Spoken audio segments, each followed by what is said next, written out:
Multi millionaire கேமான F4 car race Qatar, France, Thailand, யூஎஸ்ல தான் நடந்துட்டு இருந்துச்சு. ஆனா இப்போ இந்தியால அதுவும் முதல் முறையா நம்ம சென்னையில நடக்க போகுது. நம்மளும் மல்டி மில்லியனர் கண்ட்ரி லிஸ்ட்ல வந்துட்டோம் நினைக்கிறப்போ ரொம்ப சந்தோஷமா இருக்கு. நீ வாங்குற இந்த 10-5 பிச்சைக்கு இது தேவைதானா? ஒரு விளம்பரம். நம்ம ஊருக்கு இது தேவையா? நம்ம ஊர்ல இது சாத்தியமா? நம்ம ஊருக்கு இந்த கார் ரேஸ் தேவையா? ஏற்கனவே நம்ம ஊர்ல 1008 பிரச்சனை இருக்கு. கள்ளச்சாராயம் குடிச்சு சாவுறாங்க, கஞ்சா புழக்கம் அதிகமாயிடுச்சு.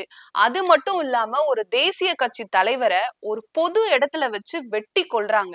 ஒரு சாதாரண மனுஷனுக்கு கூட பாதுகாப்பு இல்லாம போயிடுச்சு.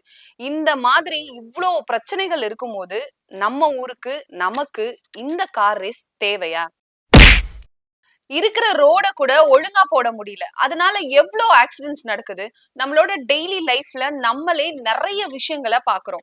அது மட்டும் இல்லாம நம்மளோட பாரம்பரிய கேம்ஸ்க்கு கூட ப்ராப்பரான அங்கீகாரம் கூட கொடுக்க முடியல.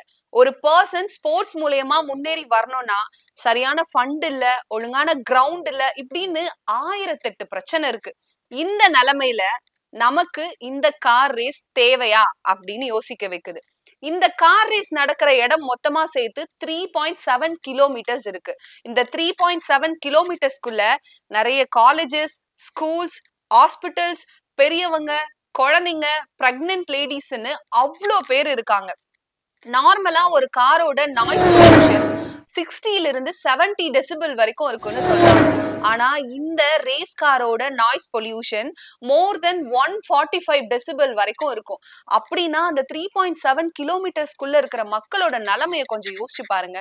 இந்த நிலைமையில நம்ம ஊருக்கு இந்த கார் ரேஸ் சாத்தியமா? இந்த நாடும் நாட்டு மக்களும் நாசமா போட்டோம். ஆனா நாங்க கண்டிப்பா இந்த கார் ரேஸ நடத்தியே தீருவோம்னு நம்ம அரசு பிடிவாதமா இருக்காங்க. இத பாக்குறப்ப எப்படி இருக்குன்னா, மண்ணெண்ணெய், வேப்பெண்ணெய், விளக்கெண்ணெய், இந்த மக்கள் எப்படி போனா எனக்கு என்ன அப்படின்னு நம்ம கவர்மெண்ட் இந்த கார் ரேஸ நடத்தியே தீருவேன்னு கங்கணம் கட்டி ஆடிக்கிட்டு இருக்கு.